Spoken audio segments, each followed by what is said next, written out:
You're listening to the We Are Libertarians Podcast Network. Find all of our shows at wearelibertarians.com.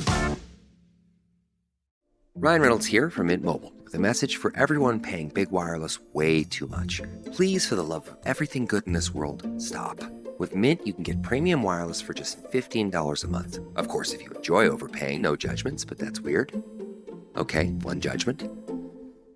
Anyway, give it a try at mintmobile.com/switch. Upfront payment of $45 for 3-month plan, equivalent to $15 per month required. Intro rate first 3 months only, then full price plan options available. Taxes and fees extra. See full terms at mintmobile.com. This episode is brought to you by LifeLock. During tax season, your personal info travels to a lot of places. Between payroll, your tax consultant, and the IRS. If your W-2 gets exposed, that's just the ticket for identity thieves. That's why LifeLock monitors millions of data points every second. If your identity is stolen, they'll fix it guaranteed or your money back. Don't let identity thieves take you for a ride. Save up to 40% your first year. Visit LifeLock.com/podcast. Terms apply.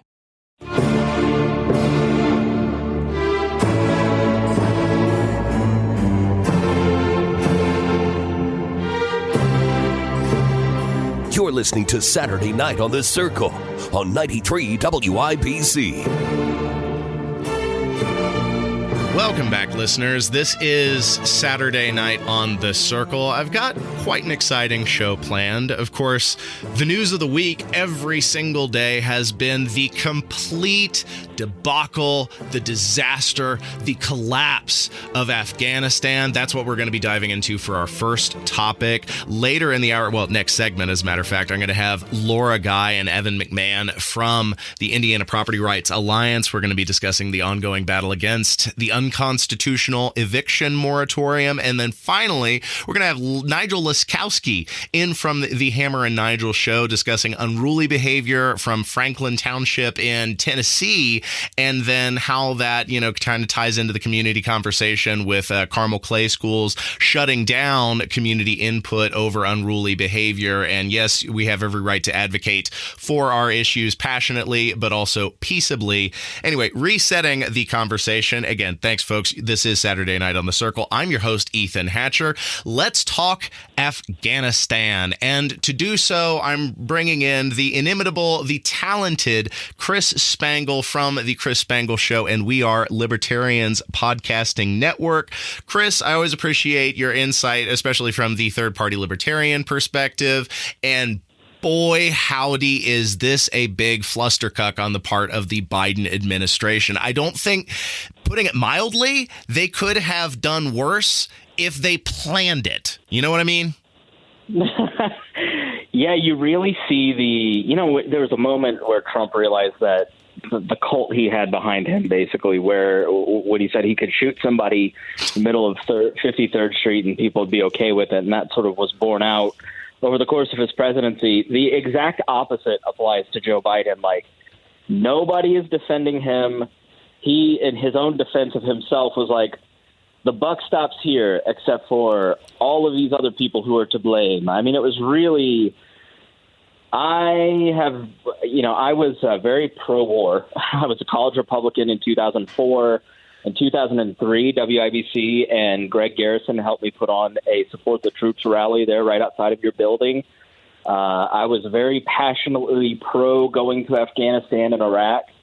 And somewhere around the mid-2000s, I realized what a huge mistake. I just was totally wrong. And I think a lot of people felt the same way. And when you watch what was happening in Afghanistan over the years, from the failed policies of George Bush to kind of placate the country, to Barack Obama's surges, to Trump's surge, where he upped the troops to several thousand when he came into office, it was just always sort of clear that this is how it was going to end. Now, if a little chubby nerd in central Indiana who has no foreign policy experience can understand that, I don't understand how the most quote-unquote competent president of our lifetime could have gotten this so incredibly wrong.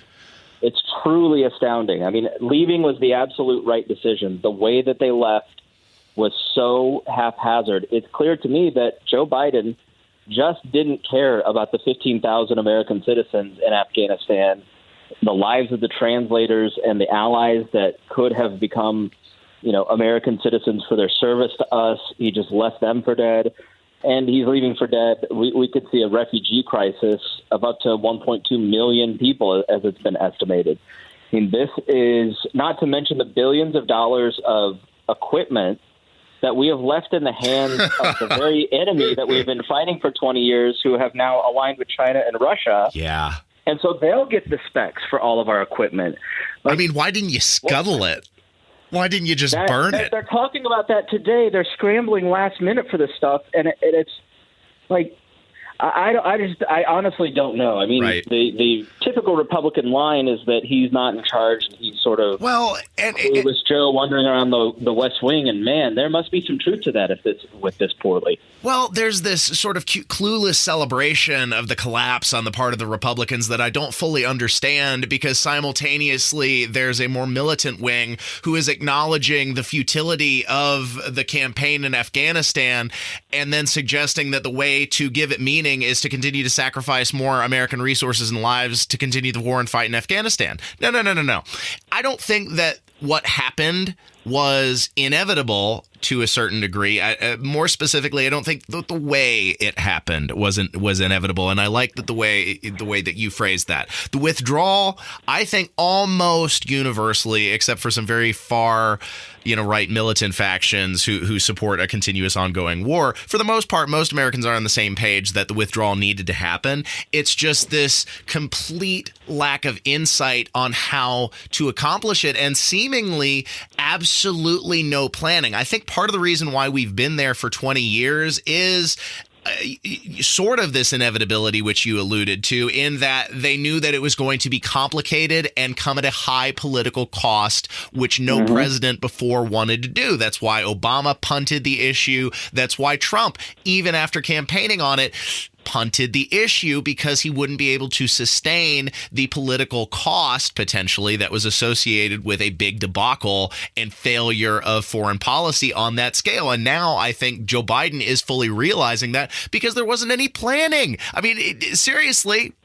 he just... Well, I mean, it doesn't need to be said any more than that. He didn't plan. Joe Biden was famously...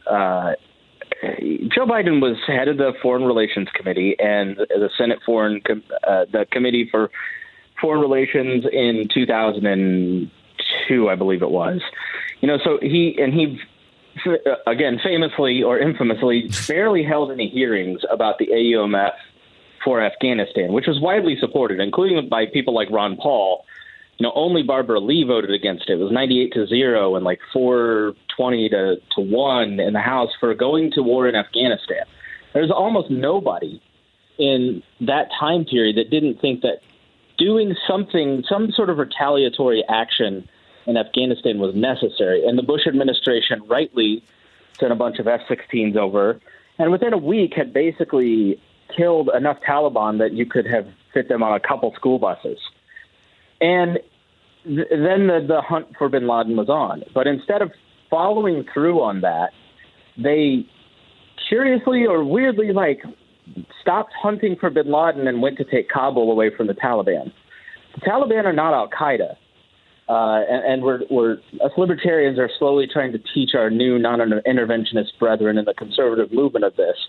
But the Taliban are a bunch when we invaded Afghanistan. If you watch The Outpost, this is kind of captured in that movie on Netflix. These villagers thought that the American soldiers were Russians because they hadn't heard that the Russians had left, because the country was so scattered and so remote and isolated that you can't have a cohesive country, because you can't even get information to a lot of the people in Afghanistan. It was never going to be a cohesive country.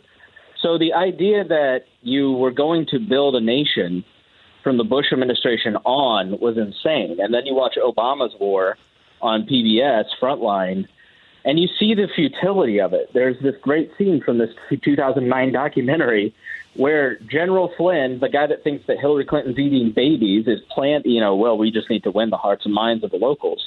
And you cut to a 22-year-old Marine shouting at an Afghan leader to help them. And the Afghan leader's like, what could we do to help you? We don't even have swords. If you can't win them, beat them with tanks, what do you expect from us? Like, it was, and you just see like the villagers and the soldiers caught in this feudal game of play with kind of crazy people at the top who had this notion that Afghanistan was ever going to be built into a cohesive country.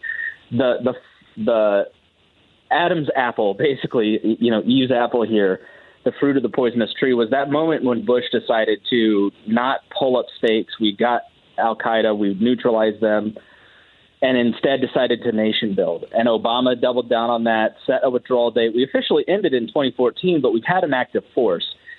And you'll hear these foreign policy experts say something like, well, we have troops in South Korea. Well, when we pull the 3,000 troops out of South Korea, the whole government's not going to collapse. It's apples and oranges and completely different. Joe Biden was virulently pro-war, but then his son Beau went to Iraq, and it's believed that what caused his brain cancer was the burn pits. Again, in the outpost, you'll see these guys kind of burning the feces from the camp, and one of the guys talking about how it was going to cause cancer. And that is really what turned Joe Biden into a dove on this. And he fought like cats and dogs with Obama about leaving Afghanistan. Trump wanted to leave Afghanistan despite him tripling troops and dropping the mother of all bombs. His rhetoric didn't match his actions. But then he sets this withdrawal plan to leave Afghanistan, and the generals just didn't want to do it.